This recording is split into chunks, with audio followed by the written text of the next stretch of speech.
Þá kynni ég fyrst í söguna hér skýrslu formanns og framkvæmdastjórnar og hver tekur það? Já, gjör svo vel. Það semst hér flytur skýrslu formanns og framkvæmdastjórnar Hjördís Anna Haraldsdóttir. Það var nú annarkvort ég vissi það. Gjör svo vel.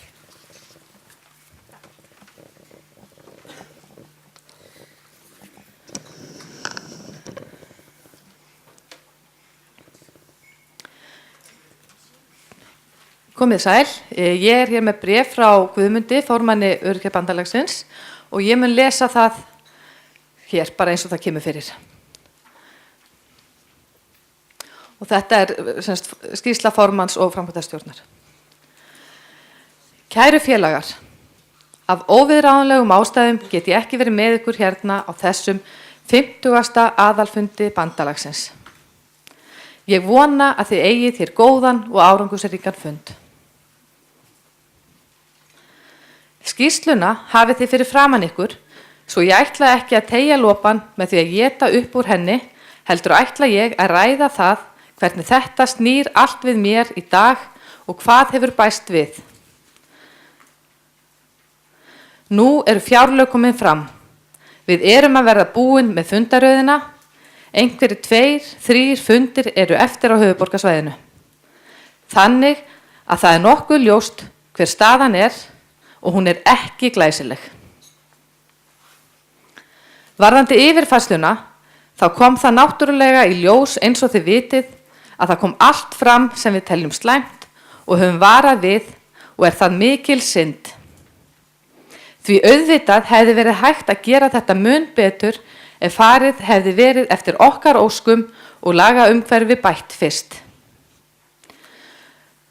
Nú hefur kerfi sem var hreinlega mjög illa farið og ónýtt verið fært frá einni stjórnsýslu til annarar. Þessi gagnrýni hefur komið fram í skýrslum. Hefur komið fram í skýrslum Ríkisendurskoðunar sem kom út haustið 2010 og velferðarráðuneytisins sem kom út haustið 2011. Seinni skýrslan var gerð af Háskólanum til að taka stöðu á málum það leyti sem yfirfærslan fór fram. Þar má helst nefna að ekki hefur verið séð fyrir verkefnum sem voru hjá framkvæmdasjóði fatlaðra og kemur það sem mjög illa fyrir okkar félög fatlaðs fólks.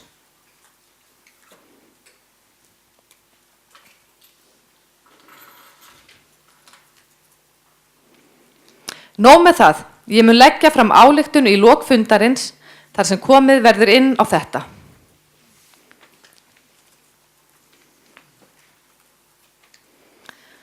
Svo eru það fjárlögin sem komið hafa fram og eru nú ekki mjög glæsileg og hreinlega andstyggileg fyrir okkar fólk. Þar á ekki að koma neitt af þeim réttindum tilbaka sem hafa verið skert eða að bæta í framfærslu lífeyri þeirra sem reiða sig á velferðarkerfi landsins. Það er ljóst að Öryrkjabandalagið er í ákveðinni klípu í dag.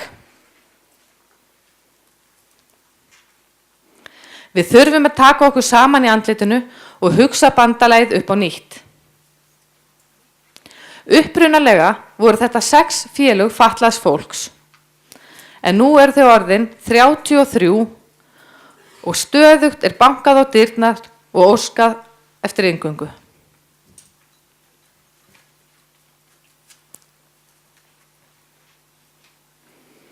Ég held að við þurfum að skoða þetta vel.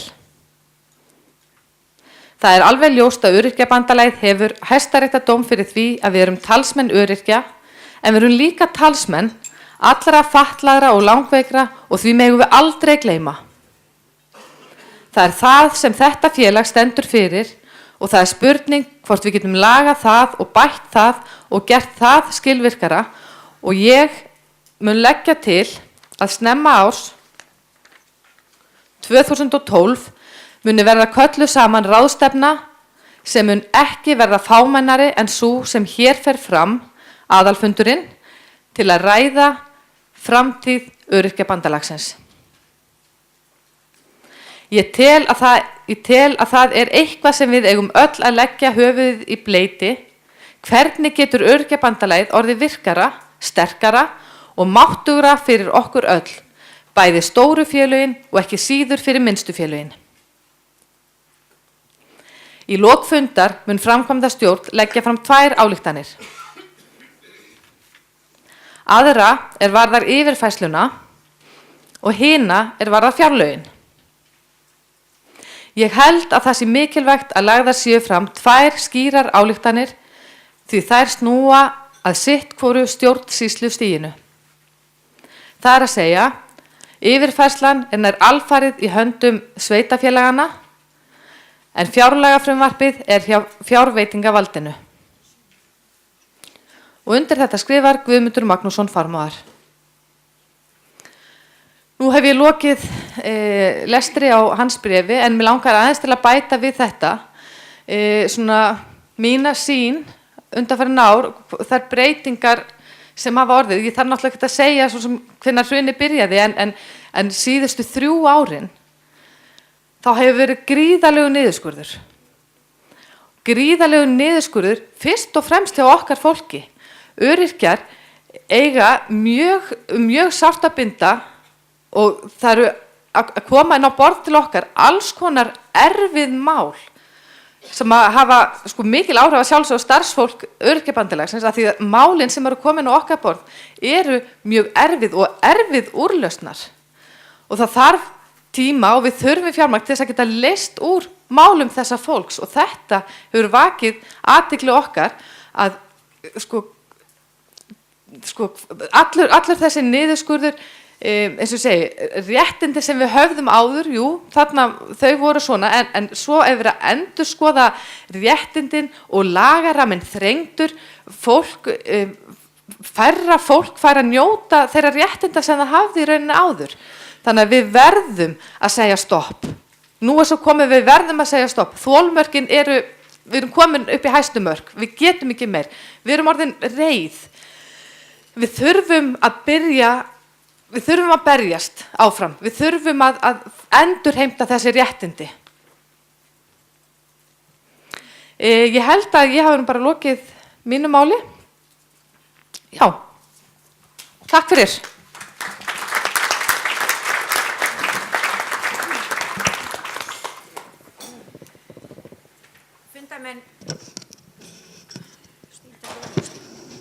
Fundamenn hafa hlýtt á skýrslu formanns og framkvæmdastjórnar. Það var Hjördís Anna Haraldsdóttir varaformaður sem það gerði og ég spyr salinn hvort það einhverjar sérstakar athugasemdir eða mál sem menn vilja flytja hér og varðar þessa skýrslu sem þið hér hlýtuð á og liggur að öðru leyti á ykkar borðum.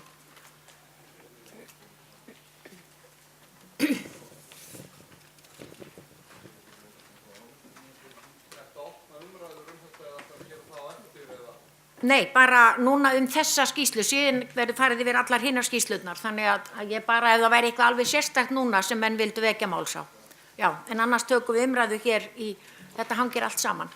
En það kveður sér engin hljóðs, þannig að þá höldum við bara áfram og Tryggvi tekur nú við og fer yfir aðra skýrslur sem að hér eru framlagðar.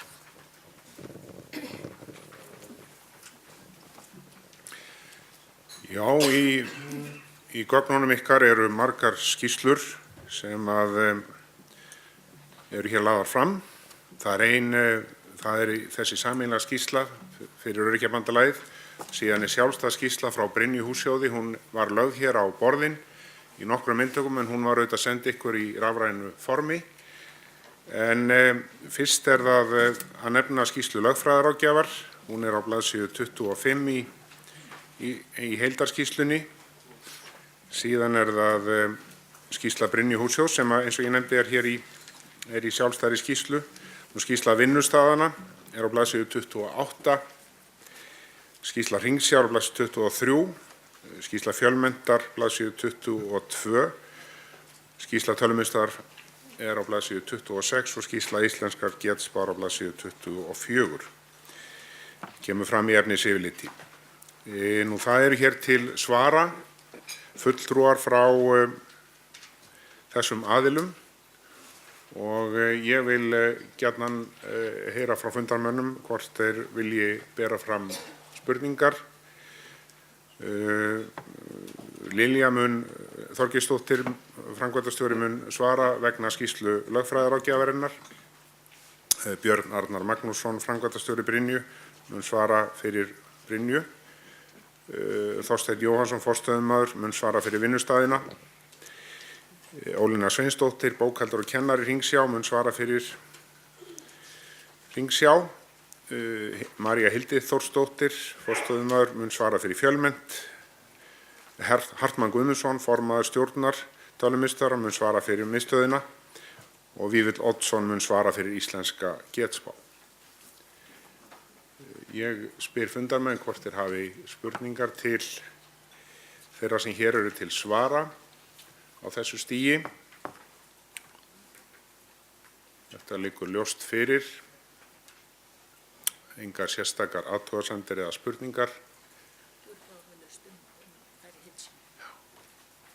Það liggur fyrir að við gefum hér fundarstjóra orðið laust þessar skýrslur, bæði formanns- og framkvæmdastjórnar og aðra skýrslur sem hér hafa verið nefndar. Orðið laust. Það kveður sér engin hljóðs. Já, gerðu svo vel.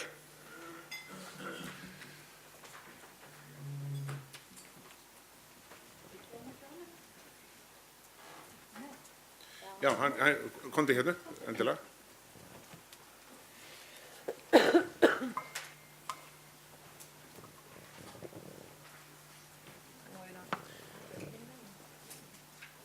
Ég bið þá sem taka til máls að kynna sig, það gott.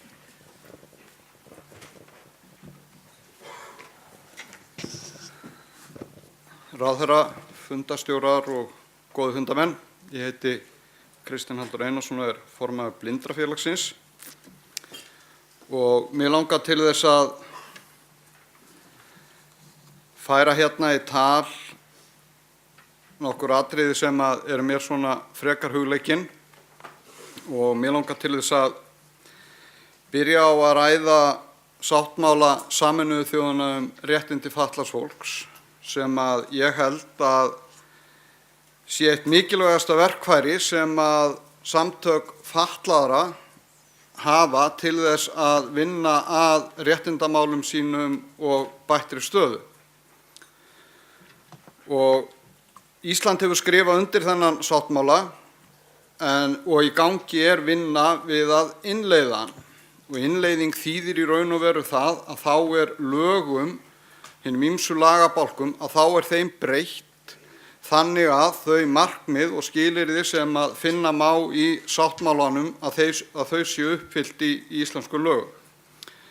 Það var stofnuð nefnd sem var undir forystu Helga Hjörvar sem skilaði tillögum það hvaða lögum þyrfti að breyta og þetta var eitthvað sem mörg samtök fengu til umfjöllunar og umsagnar.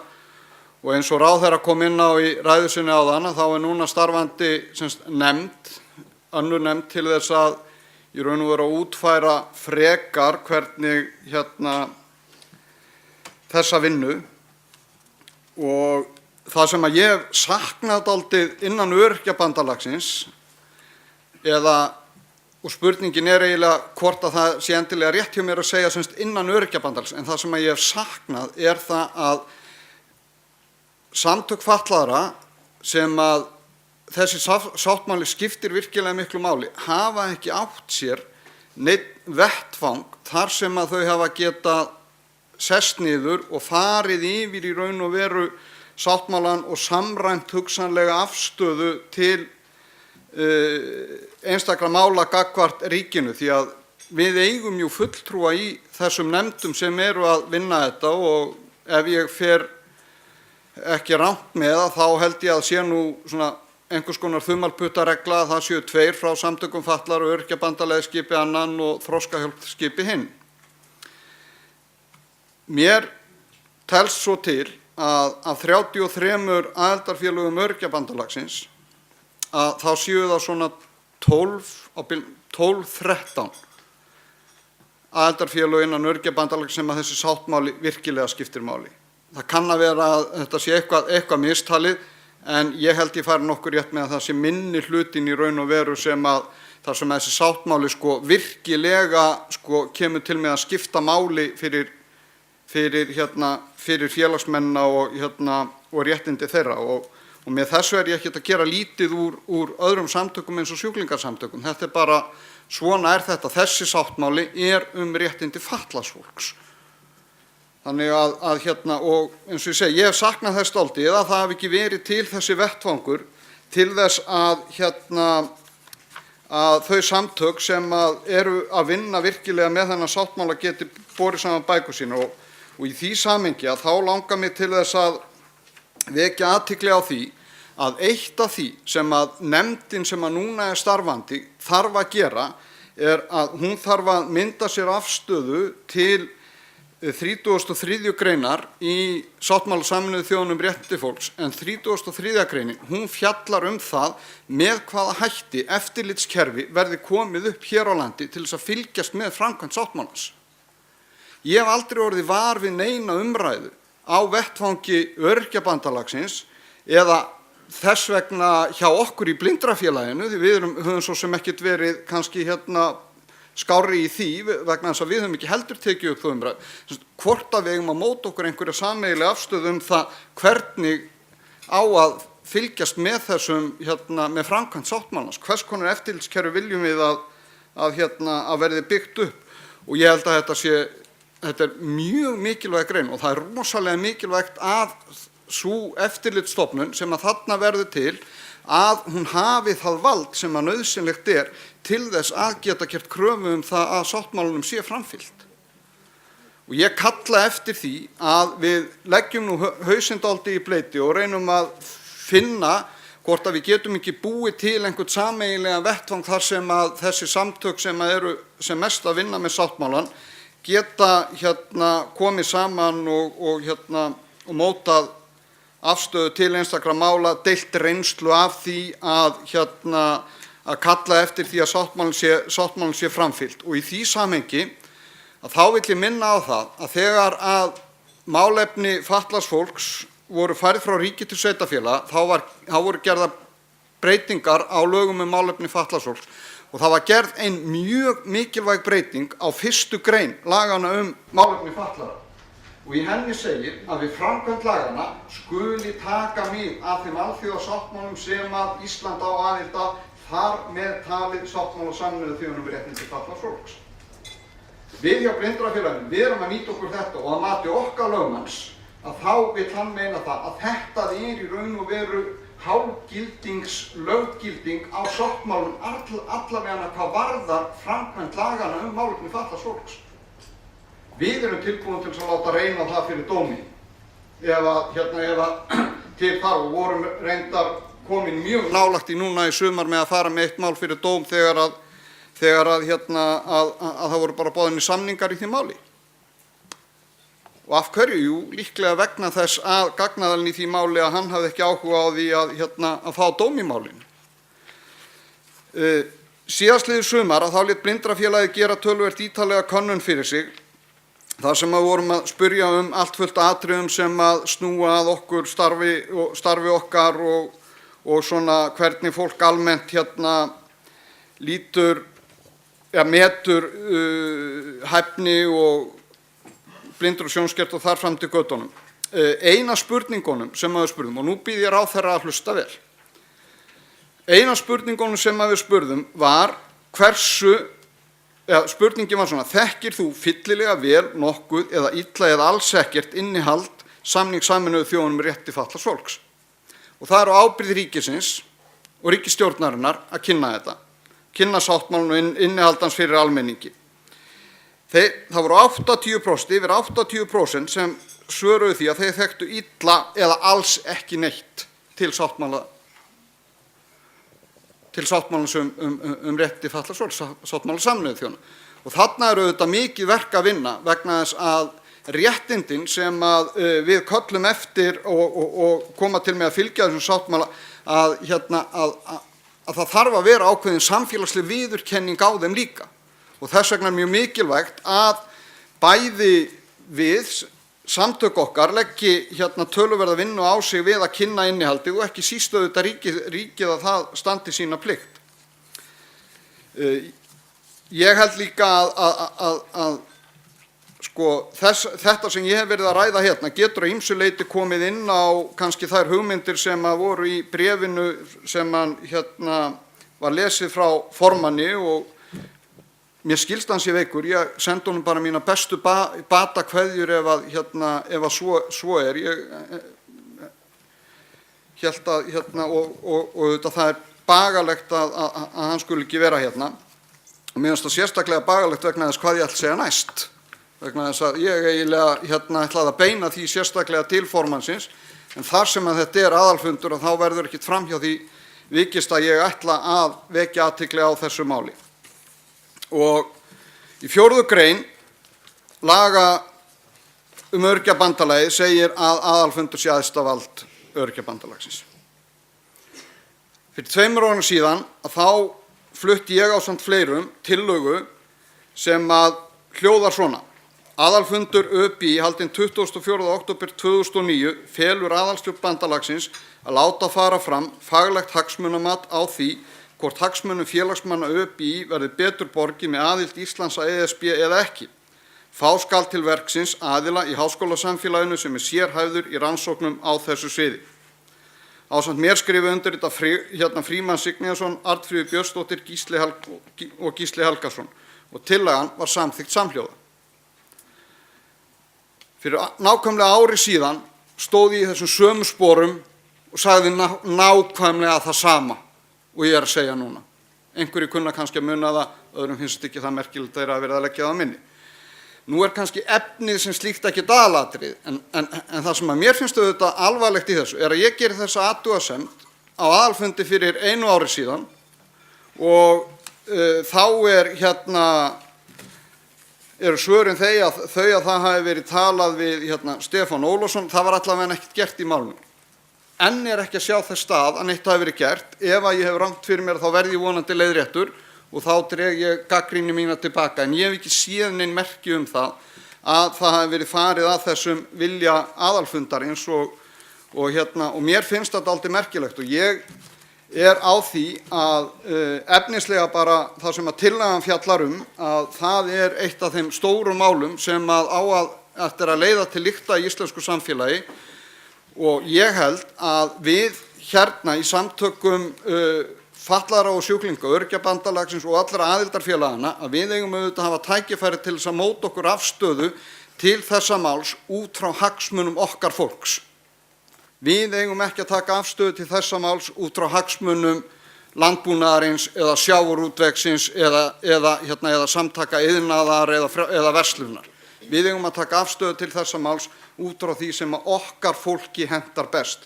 Og þess vegna tel ég vera brýna þörf á þessu hagsmunamati að það fari fram og ég skil það reyndar ekki að ég skuli þurfa að standa hérna núna annan aðalfundin í röð 2 árum eftir að þetta var samþykkt samhljóða. Ég loki máli mínu. Takk fyrir.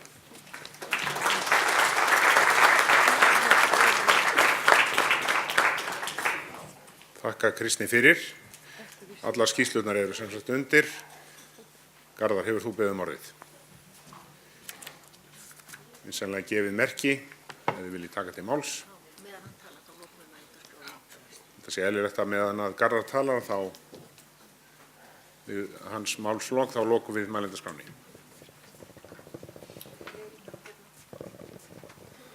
Fundarstjórar, ráðherra og kæru félagar. Mig langar bara að vekja athygli á þessar þetta ágætu ávarpi hans Guðmundar Magnússonar hér sem okkar skýrslu. Mér finnst stundum og mér finnst að fara vaxandi að mér finnst þess að ég lifi ekki í sama heimi, sömu veröld og talsmenn ríkisstjórnarinnar sem telja sig og kenna sig við velferð og vilja vafalaust vel, en þegar við lítum yfir sviðið að þá hefur engin þjóðfélagshópur á Íslandi orðið fyrir hlutfallslega meira höggi í þessu hruni eins og öryrkjar. Þetta byrjaði strax 2008 þegar að Jóhanna Sigurðardóttir, núverandi félagsmálaráðherra, reið á vaðið með það að taka af. Það var öryggisventill, við vorum alltaf að kvarta yfir því við ríkisstjórn Sjálfstæðisflokks og Framsóknarflokks að þið lét okkur dragast aftur úr. Og þar voru ýmis trix notuð, það var snúið út úr og það var farið með tölur. En við fengum það í gegn, loksins að það voru sett lög það að vegna þess hvað lífeyrisþegar væru almennt á lágum kjörum, að þá yrði það þannig í framtíðinni að kjörin myndu aldrei, bæturnar myndu aldrei dragast aftur úr verðlagi. Það eru verðtryggðar. Fyrsta hugmyndin sem kom upp þegar bankarnir hrundu var að höggva á þetta. Sem sagt, loksins þegar reyndi á lögin. Í það eina skipti sem kom til þess að það kæmi hrikalegt misgengi og þessi öryggisventil, tryggingin, brunatryggingin, nei, þá var tekin af vegna þess að það brann í húsinu.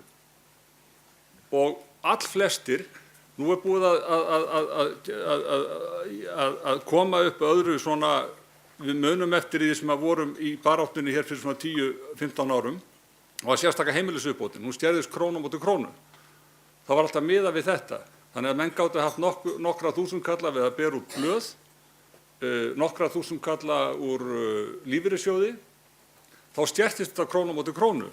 En alltaf komu ráðherrarnir og sögðu, við erum að verja þetta fólk, við erum að verja það alveg sérstaklega og það hefur hækkað svona mikið, en þegar litið var á þetta, þá voru þetta voru örfá prósent, þetta voru sínum tíma nokkur hundruð og ég dreg í efa að þetta fari fram úr, já, ég hef ekki skoðað staðtölunar, en þetta eru ennþá örfá prósent og það er þessi fjöldi fólks sem alltaf verið að tala hinir eru með einhverja peninga sjálfir, lítið, einhvern lífeyrissjóð lítinn. 2009, eins og bent hefur á, þá er höggvið í sama knérun aftur. Ofan á allt annað, það sem við höfum aldrei trúað að gerðist, það gerðist í Viðeyjarstjórninni 91 að þá var grunnlífeyrinn, hann var tengdur vinnutekjum. Þetta var hlutur sem átti aldrei að taka af. Allt hitt átti að vera viðbót, þetta var tekið af. Síðan gerist það ótrúlega að grunnlífeyrinn, menn eru sviptir grunnlífeyri fyrir að hafa lífeyrissjóð. Og það gerir núverandi stjórn líka. Þetta er eitt atriði til viðbótar. Aldurstengda örorkan sem að ríkisstjórn Framsóknar og Sjálfstæðisflokks, við sömdum þeir reynda svikuða, þeir enduðu ekki nema 2/3. Núverandi stjórnarflokkar, þeir ætluðu, þegar þeir kæmust til valda, þegar við myndum vera búin að styðja þau til valda, þá átti að laga þetta. Hvað er búið að gera? Það eru ennþá meiri kúnstir, það er búið að fara enn verð með þetta. Og ofan að þetta bætist allt að lífeyrissjóðirnir, sem eru þeir aukapeningar sem margir hafa, að þeir hafa líka skert fólk niður. Þannig að þetta er tangasókn úr öllum áttum. Og ef einhver efast það, sko við getum haft sáttmála og ég virði þetta mjög sem kom fram hér hjá síðasta ræðumanni að við tökum þetta til og eflum og annað, og ýmis tæki sem við höfum. Það er hægt að tala húsaleigubætur sem dæmi, svo furðulegt sem það þá hefur húsnæði rokið upp úr öllu. Húsaleigubætur, þar eru í sömu, ég held að sé náðast í sömu krónu það voru við hrunið, 2008. Og þegar þetta allt er tekið saman, þá er þetta svo gríðarleg tangasókn að það er engin þjóðfélagshópur og ef einhver efast það, þá þyrfti ekki að gera bara fyrirspurn til skattstjóra. Það verður að tala að vernda heimilin, fólk sem er kannski með milli 200 og 300.000, segjum það, lífeyrisþegar.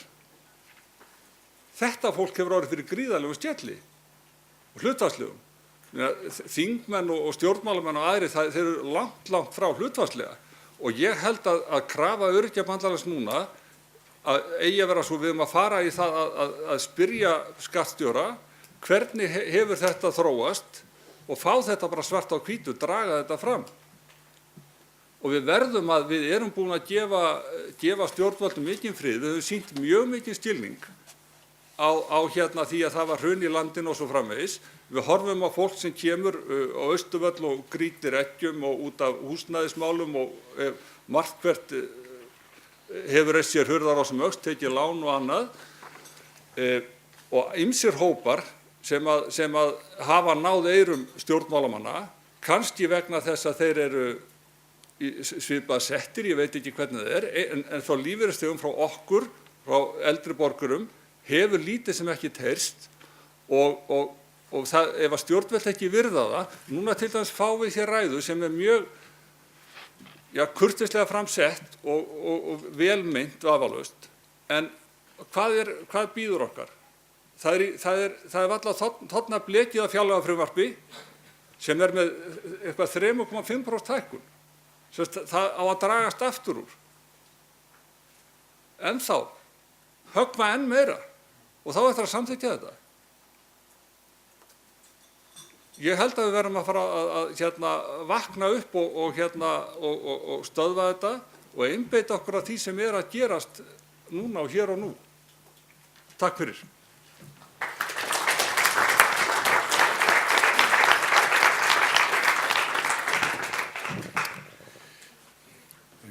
Þökkum Garðari fyrir. Þá hefur mælendaskrá verið lokað og næstur á mælendaskrá er Lilja Þorgeirsdóttir, framkvæmdastjóri.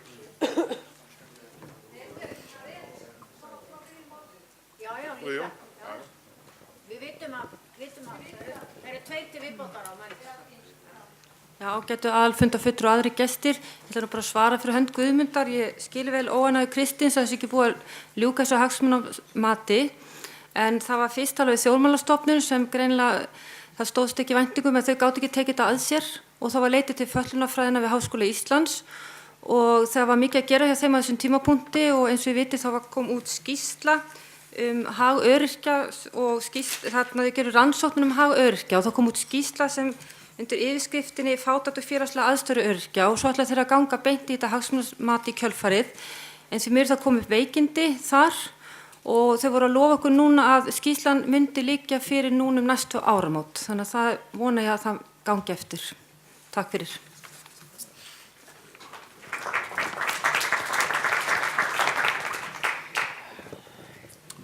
Takk fyrir. Guðjón, gerðu svo vel. Rétta mikrofón. Eða ætlar að koma hér upp, Guðjón? Það er visinn.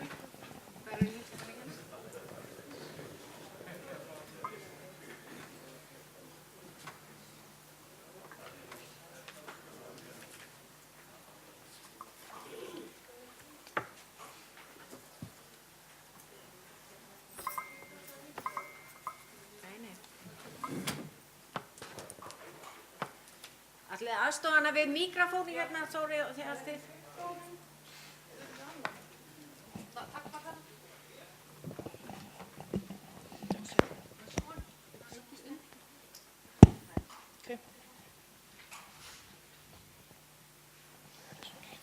Já, félagar, ég verða svona kommenta á nokkur atriði og mér finnst ákaflega þungt í okkur ljóðið sem er eðlilegt að mörgu leyti en varðandi ESB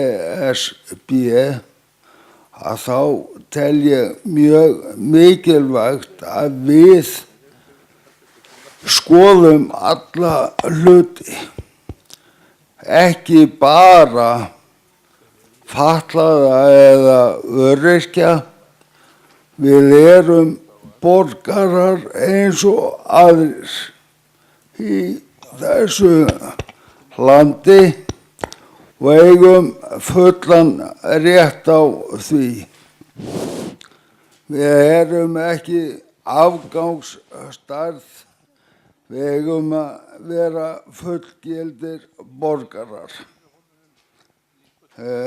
Og mér finnst að við eigum að nálgast málin frekar út frá því hvað við getum gert fyrir stjórnvöld, ekki að endalaust að hafa þetta á hinn veginn, að við séum einhverjir þykjendur og auðmýkjar.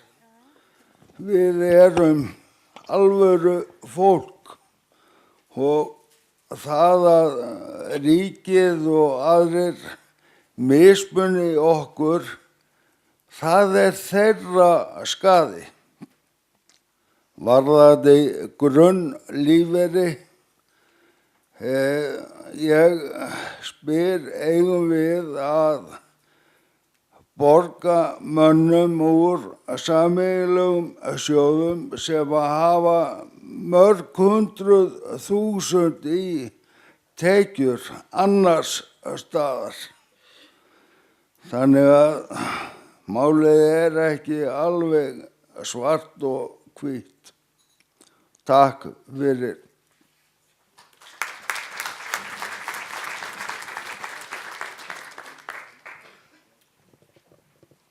Þökkum Guðjóni fyrir. Emil Gersvel.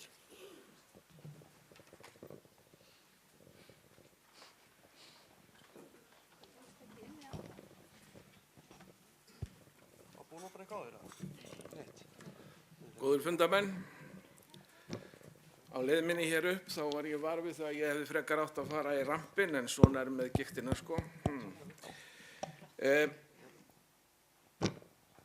Það sem að fær mig hingað upp, númer 1 er fundarröð okkar út allt land. Ég er mjög ánægður með hana og sérstaklega í ljósi annars mál sem að hér hefur verið tekið upp og það er kynning á sáttmála Sameinuðu þjóðanna. Við höfum verið að kynna sáttmálan út allt land. Við höfum tekið upp hanska sem að ríkisstjórnin eða hið opinbera hefði í raun átt að gera. Við ákváðum bara að bíða ekki eftir því. Sáttmáli Sameinuðu þjóðanna er grundvallar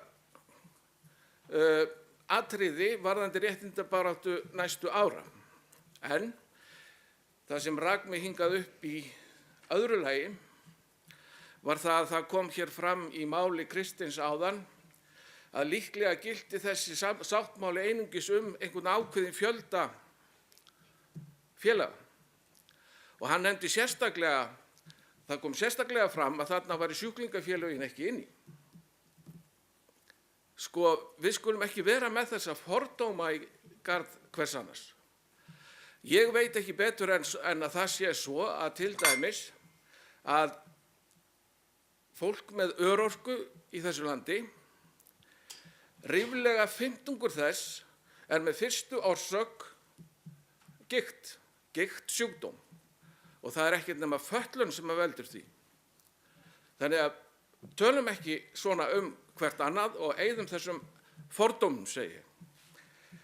Í þriðja lagi þá er ég sérstaklega ánægður með það að hér hefur ekki komið neitt neikvætt í umræðunni hússjóð Öryrkjabandalagsins, hússjóð Brynju.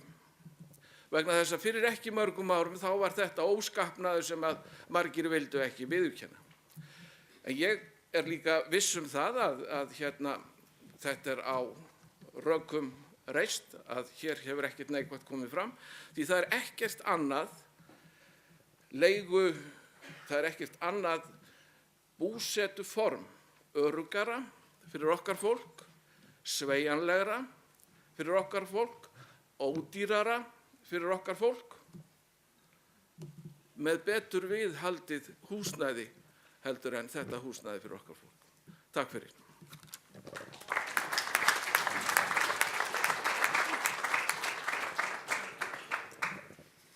Þökkum Emil fyrir og eins og kunnugt þá hefur mælendaskránni verið lokað. Það eru 2 á mælendaskrá. Guðbjörn, gerðu svo vel.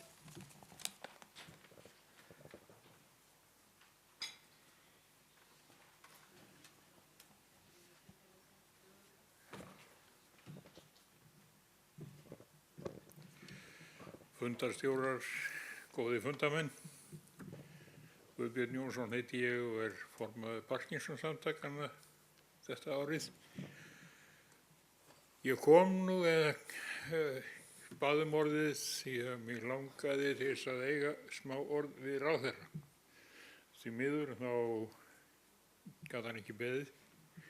En það sem að mig langaði til þess að vekja athygli á, það endurskoðunin okkar á almannatryggingalögunum og þeirri útreikni aðferð sem að beitt einhliða. Ég endurtek einhliða.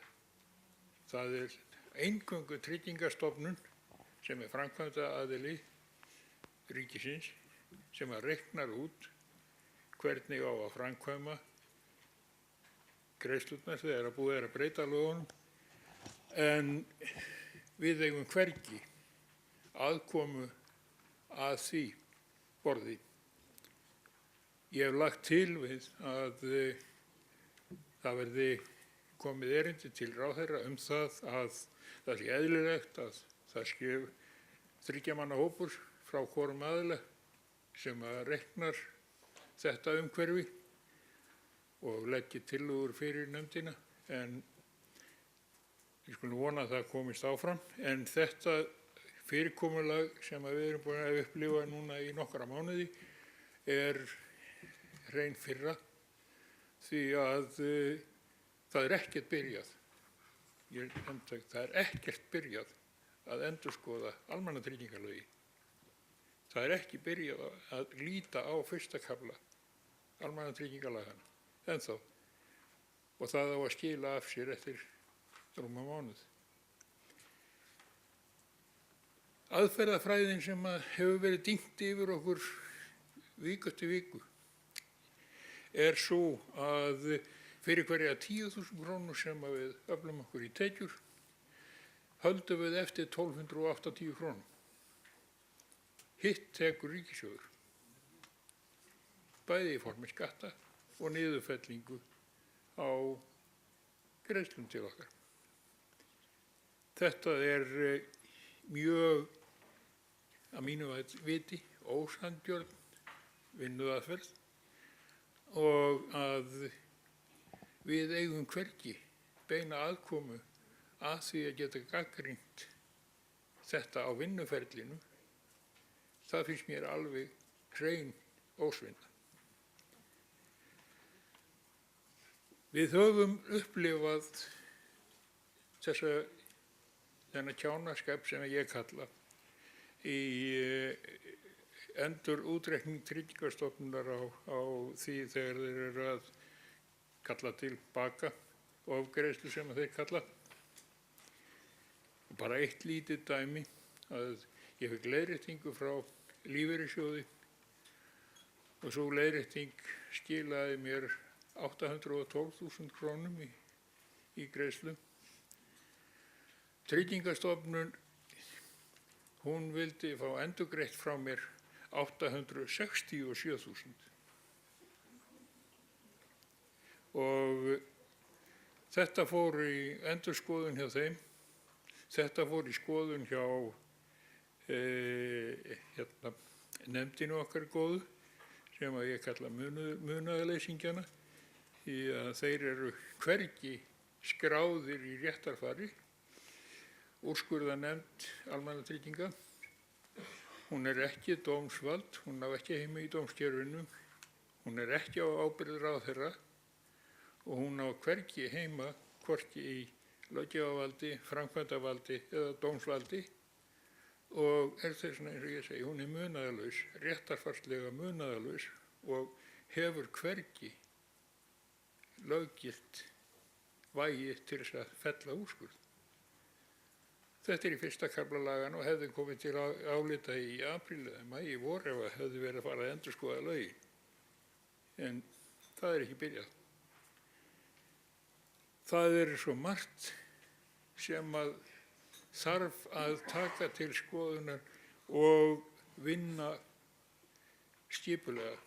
Byrja á byrjunni en ekki láta hafa sig út í það að fara á hundavæði hingað og þangað og niðurstaðan verði svo að lokum engin árangur eða jafnvel þetta að fá 1200 kall í vasan fyrir hverja 10.000 krónur sem þú vinnur inn. Við þurfum að sameinast að líta á okkur sem uppistandandi fólk sem eigi rétt og við gerum okkar kröfur. Takk fyrir þetta.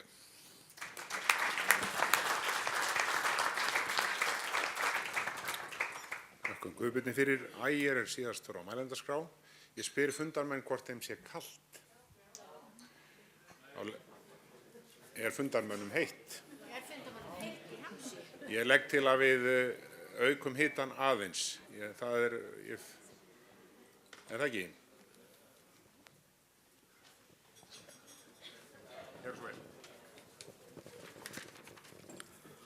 Fundarstjórar, góði fundarmenn, til að mikið mynda inn. Ég ætla að gæða þið hljós hérna tendu þessu lið, skýrslu formans og nokkur önnur mál sem hafa komið hérna upp.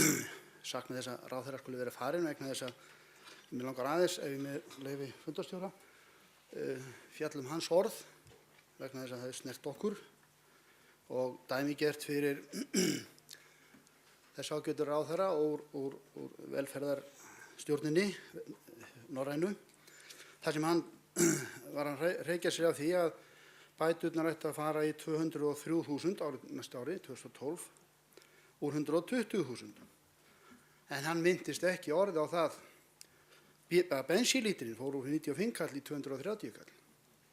Hann talaði heldur ekkert mjólkur, hvað mjólkin hafi kostað 2007, hvað hann kostar í dag. Þannig tel ég að þessir, eða almennt stjórnmálamenn í dag, þeir eru að blekkja fólk. Þeir komu með tölur en þeir segja bara hálfsalninga. Nú síðan, mér langar aðeins að tala því að hann talaði lántöku heimilina og því að ég segi frá mér, ég tók minna lán heldur mér var boðið og það var heldur betur ýtt að mér og þannig að ég segi það að heimilin tók ekki lánin, hafi þeim að rotað að þeim. Nú síðan minntist hann á lífeyrissjóðina og ég ætla að segja aðeins það, ég held satt að segja að ég ætti lífeyrissjóðin en ekki ríkissjóðin. Nú síðan ætla ég aðeins að fjalla það sem að Kristín sagði, ég tek mjög mikið undir það, við hjá MND félaginu, við höfum gagnrýnt mjög mikið það hvað framkvæmdastjórnin hefur verið lin í því að framfylgja því sem að hefur verið samþykkt hér á aðalfundi og eins og lögin segja er aðalfundur æðsta vald og framkvæmdastjórn er framkvæmdaraðili fyrir aðalfundin. En hins vegar ætla ég aðeins að koma inn á varðandi vinnu ÖBÍ á kynningu á samningi Sameinuðu þjóðanna að ég var svo lánsamur að fá að sitja námskeið sem að Öryrkjabandalagið hélt og ég ætla að segja ykkur það var ekki verið að tróðast inn á það námskeið. Félagsmenn innan Öryrkjabandalagsins, þeir voru ekki, það var ekki setið það að komast á þannig stíðan, en það var mjög gott og það var á vegum Öryrkjabandalagsins og þar var ekki bara námskeið, heldur líka verkefni að vinna. Og að auki býður Öryrkjabandalagið félögum að fá þessa kynningu í félögin. Eina sem félögin þurfa að kosta, það er húsnæðið undir kynninguna fyrir sitt félagsfólk og eða sína vinnu. Og ég mælist til þess og hvet félögin til þess að þiggja það.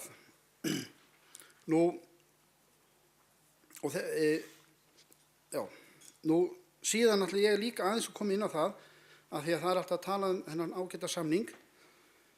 Hann hefur undirritaður, jú, það er rétt, en hann hefur hvorki verið fullgiltur né löggiltur Og ég ætla að minni okkur á, félagsmenn Öryrkjabandalagsins, að við ættum að þekkja það allra manna best að það er ekkert í hendi.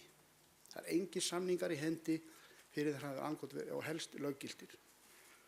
Orðnir á lögum. En annars ætla ég að bjóða okkur bara góðan dag. Takk.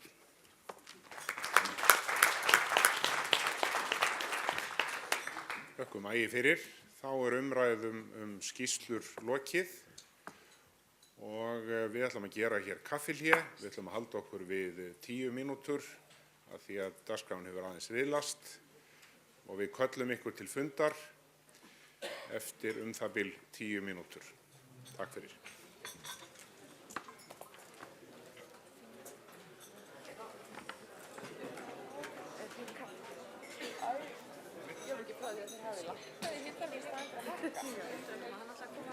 Ég heldur að hafa lækkað á óvart, sko.